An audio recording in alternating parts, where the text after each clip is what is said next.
ভবানীপুরটাকে পুরো আউটসাইডার বা বহিরাগততে ভরিয়ে দেওয়া হচ্ছে, তাই নাকি? এইরকম কাজকর্ম চলছে?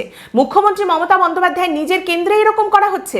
দেখুন, মুখ্যমন্ত্রী এই যে কথাটা বলেছেন যে ভবানীপুরকে বহিরাগততে ভরিয়ে দেওয়া হচ্ছে, এইটা কিন্তু ওনার দুম করে বলে দেওয়া একটা আজে বাজে কথা নয়।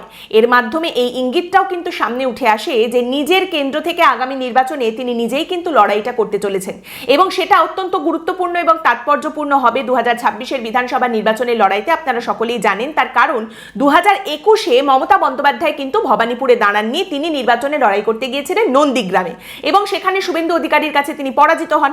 কিন্তু মুখ্যমন্ত্রী থাকার জন্য তাকে তো বিধায়ক হতে হবে, অতএব নির্বাচনের ফলাফল বেরোনোর পর 6 মাসের মধ্যে কোথাও একটা থেকে তাকে জিতে বিধায়ক হয়ে আসতে হবে, এবং সেই কারণে তিনি উপনির্বাচনে আবার লড়াই করতে চলে যান ভবানীপুরে।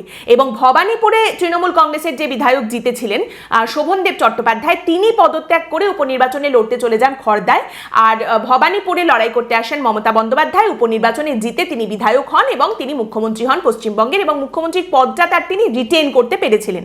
কিন্তু এইবার 2026-এর যে বিধানসভা লড়াইটা আসতে চলেছে, সেখানে কিন্তু অনেক দিন আগে থেকেই শুধুমাত্র তৃণমূল কংগ্রেস নয়, বিজেপিও ভবানীপুরকে রীতিমতো পাখির চোখ করে নিয়েছে, এবং সেভাবেই বিজেপিও এগোচ্ছে। কিছুদিন আগেও শুভেন্দু অধিকারী গত 1 বছর ধরে যে কথাটা বলে আসছেন তার রিপিট টেলিকাস্ট করেছেন যে ভবানীপুরে মমতা বন্দ্যোপাধ্যায়কে বিজেপি এবার হারাবেই হারাবে, এবং আজও কিন্তু শুভেন্দু অধিকারী এই কথাটা আবারও বলেছেন। তিনি বলেছেন হারাবো হারাবো, 20,000 ভোটে মমতা বন্দ্যোপাধ্যায়কে ভবানীপুরে হারাবো। শুভেন্দু অধিকারী বলছেন নন্দীগ্রামে হারিয়েছি, ভবানীপুরেও হারাবো। ভবানীপুরে বিজেপির যে প্রার্থী দাঁড়াবে সেই মমতা বন্দ্যোপাধ্যায়কে হারাবে।